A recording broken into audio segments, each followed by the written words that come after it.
I just finished As I Lay Dying, and I'm still on the fence about Faulkner.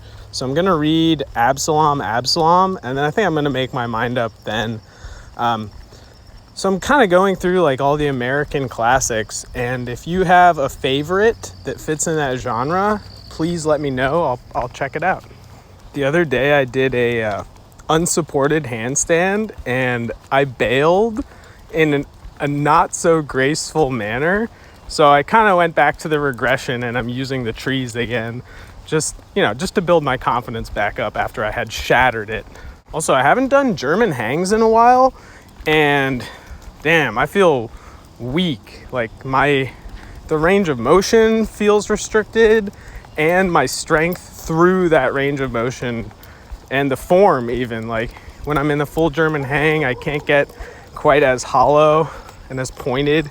My shoulders are, I don't know, gonna have to go back to doing these more consistently, which I will.